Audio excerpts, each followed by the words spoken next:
Depuis quelque temps, on avait un petit peu délaissé la chaîne YouTube. Oui, on a fait les mauvais élèves, mais pour de bonnes raisons, parce qu'avec Wolfeo, on a créé un incubateur qui nous a pris pas mal de temps. Mais ça y est, maintenant on revient sur du contenu organique, et c'était l'occasion pour nous de refaire un petit tour sur notre stratégie globale de contenu pour 2023. Et oui, parce qu'aujourd'hui, entre YouTube, YouTube Short, Instagram, Instagram Reel, TikTok, ça donne un peu le tournis et surtout ça prend beaucoup de temps. Alors quelle plateforme il faut privilégier aujourd'hui? Comment on fait pour s'organiser? Comment on fait pour ne pas courir après le contenu? Je vous propose de regarder tout ça tout de suite avec notre stratégie pour 2023. Allez, let's go!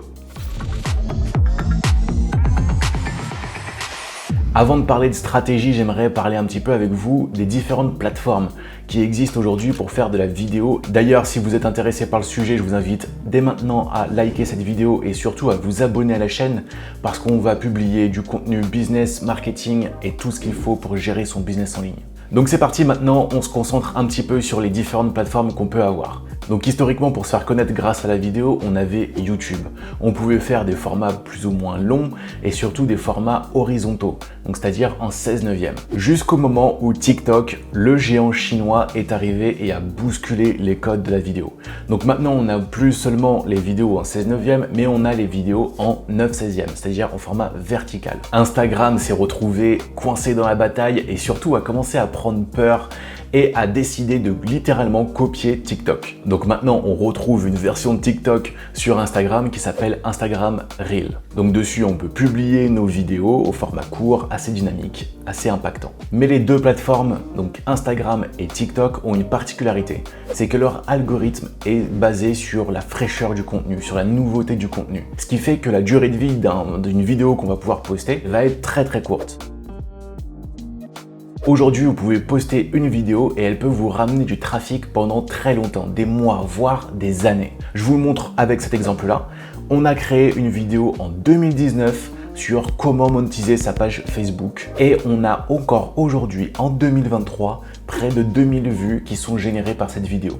Donc c'est tout simplement incroyable et sur l'aspect de la durabilité d'une vidéo, YouTube bat toutes les plateformes à plate couture. YouTube offre un autre avantage qui est considérable si jamais vous faites de la publicité en ligne. Vous allez pouvoir ramener du trafic gratuit sur votre YouTube et surtout vous allez pouvoir recibler avec des publicités les personnes qui sont intéressées par ce type de vidéo là. Donc vous allez avoir des publicités qui sont optimisées parce que vous avez déjà une source de trafic que Google va pouvoir analyser. Et bien sûr, qui dit publicité optimisée dit budget optimisé et ça on prend. Donc si on compare les plateformes vraiment sur la base du retour sur investissement, YouTube bat à plate couture toutes les autres plateformes réunies, que ça soit TikTok et Instagram. Donc c'est pour ça que chez Wolfeo, on a décidé de remettre YouTube au cœur de notre stratégie. Ça veut dire qu'on va vraiment dépenser beaucoup plus de temps, beaucoup plus d'énergie à créer des vidéos YouTube de qualité plutôt que de se concentrer sur d'autres plateformes comme TikTok ou Instagram. Mais ça ne veut pas dire qu'on ne va pas utiliser TikTok et Instagram ou même YouTube Short parce que ce sont de vrais moyens aujourd'hui d'avoir une découvrabilité qui est énorme. C'est-à-dire qu'aujourd'hui, vous avez un potentiel viral avec ces plateformes-là qui est juste gigantesque. Demain, vous pouvez démarrer avec 0 d'audience, littéralement,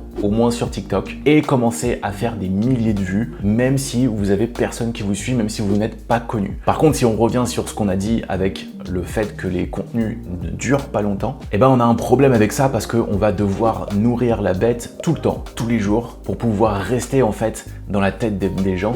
Et ça, c'est quelque chose qui nous prend beaucoup d'énergie et de temps. Donc pour pallier à ça, je vais vous parler d'une technique. Cette technique, c'est vraiment simple, c'est le recyclage de contenu. Donc ça a plusieurs avantages, ça va nous permettre de ne plus courir après le contenu, de ne plus être dépendant des algorithmes et surtout de concentrer toute notre créativité sur ce qui nous rapporte le plus aujourd'hui. L'idée est simple, c'est que comme YouTube est au cœur de notre stratégie, on va produire une vidéo longue comme celle que vous êtes en train de regarder et de cette vidéo-là, on va extraire des morceaux de vidéos qu'on va pouvoir redistribuer cette fois-ci sur TikTok, Instagram ou même YouTube Short. Les extraits, ils peuvent durer 15 secondes, 30 secondes, 1 minute 30, peu importe. L'objectif, c'est vraiment de prendre des éléments, des petits bouts de phrases qui sont indépendantes, qui peuvent être comprises seules et surtout qui apportent quand même de la valeur. Donc je vous montre tout de suite un exemple avec une vidéo qu'on vient de produire pour la chaîne YouTube qui s'appelle Comment réussir sur Instagram en 2023. Cette vidéo-là, en fait, entière, elle va durer 7 minutes. Et en fait, sur ces 7 minutes-là,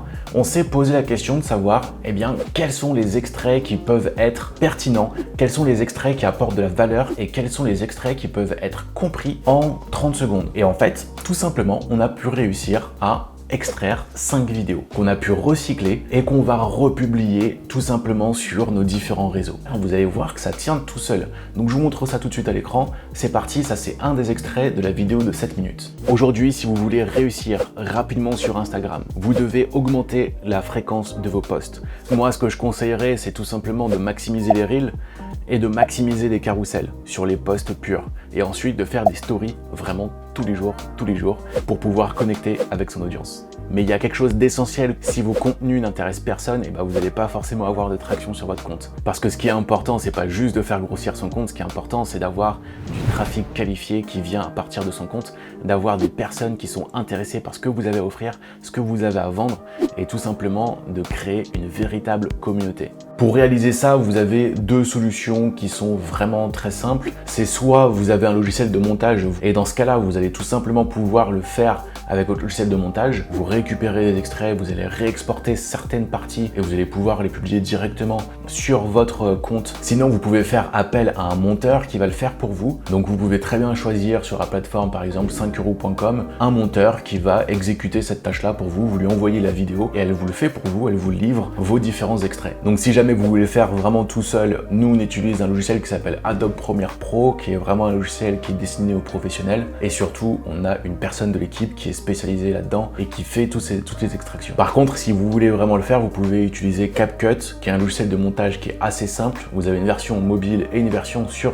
ordinateur et ça va vous permettre tout simplement d'extraire vos vidéos de la manière la plus simple possible, c'est juste découper. Et sinon, il y a un site également qui est très utile pour faire ça, qui s'appelle repurpose.io. Et donc en fait, c'est un site sur lequel vous allez tout simplement mettre votre vidéo YouTube ou votre post Instagram ou peu importe. Et en fait, il va vous le mettre aux bonnes dimensions pour les différents canaux de diffusion que vous avez sélectionnés. Donc on a une première partie de notre stratégie. On a YouTube tout en haut et on va avoir TikTok et Instagram qui vont découler de nos vidéos YouTube. Donc jusque là, c'est plutôt clair. Mais ça ne nous empêche pas de créer en fait du contenu natif pour les différentes plateformes. Ce que j'appelle contenu natif, c'est du contenu qui va strictement respecter les codes de chaque plateforme. Donc c'est-à-dire qu'aujourd'hui, quand on fait une vidéo sur YouTube, on a une vidéo qui est à l'horizontale.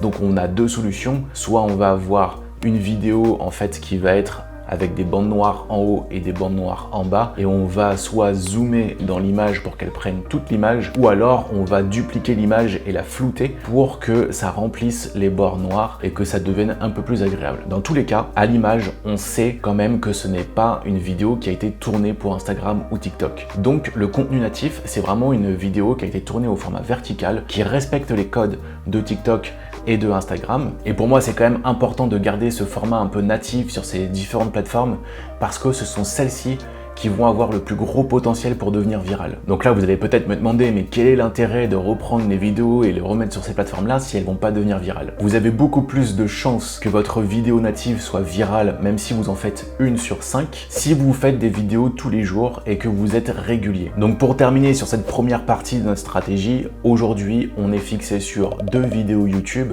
et en fait, à partir de ces 2 vidéos YouTube, on va pouvoir extraire des dizaines de shorts. Et donc, on va garder une vidéo native par semaine. Mais ce n'est pas terminé, il nous reste une deuxième partie sur notre stratégie et celle-là concerne spécifiquement YouTube. On a un objectif bien précis sur cette chaîne pour 2023 et en fait on cherche à optimiser le watch time. Donc si vous ne savez pas ce que c'est que le watch time, c'est tout simplement le temps de visionnage d'une vidéo et en fait YouTube adore regarder le watch time pour savoir si le contenu qu'on produit est bon ou non. Et il y a 2 types de watch time sur lesquels se base YouTube aujourd'hui. Le premier, c'est le watch time par vidéo. Donc c'est-à-dire sur cette vidéo, combien de temps le spectateur a regardé la vidéo. Et le deuxième, c'est le watch time global de la chaîne. Combien un spectateur va regarder de minutes sur la chaîne entière.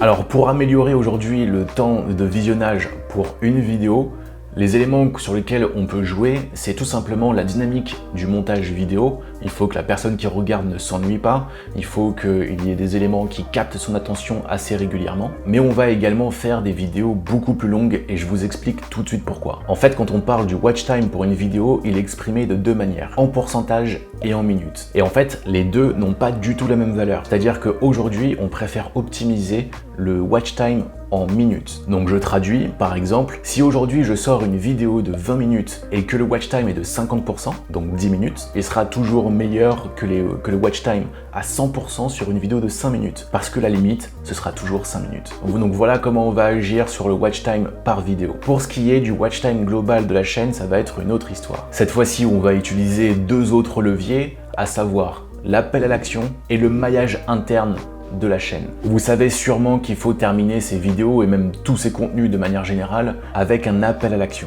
Sur YouTube, les appels à l'action qu'on a le plus souvent, c'est abonnez-vous, likez la chaîne. Mais quand on essaye d'optimiser le watch time de sa chaîne globale, il y a un autre appel à l'action qui est beaucoup plus smart à utiliser. Ce qu'on veut, c'est qu'à la fin d'une vidéo, une personne aille regarder encore une autre vidéo et encore une autre vidéo et encore. Donc, pour optimiser son appel à l'action, ce qu'on va faire à la fin de la vidéo, ça va être de proposer une vidéo qui va être liée à celle que la personne est en train de regarder actuellement. Et c'est là qu'on arrive à la deuxième notion et notre deuxième levier, c'est le maillage interne de notre chaîne. C'est-à-dire qu'on fait en sorte le plus possible que chaque sujet s'imbrique et invite à une autre vidéo qui soit super pertinente par rapport à celle que la personne est en train de regarder. Donc je vous ai dit qu'on voulait se fixer maintenant pour objectif le watch time sur YouTube, mais je vous ai pas encore dit pourquoi. En fait, il y a deux raisons pour lesquelles on veut optimiser le watch time aujourd'hui sur YouTube. La première, c'est qu'on veut se servir de l'algorithme de YouTube, qui est un algorithme super puissant pour les recommandations.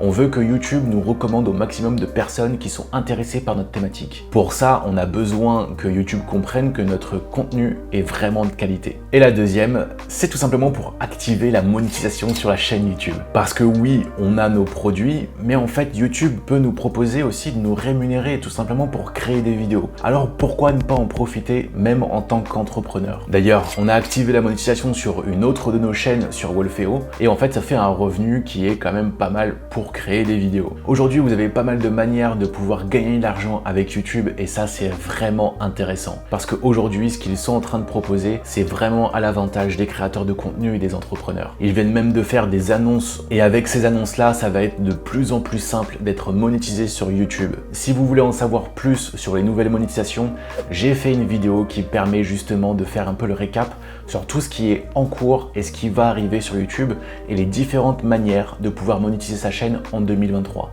Si ça vous intéresse, je vous laisse cliquer sur la vidéo et on se retrouve tout de suite dans cette vidéo-là.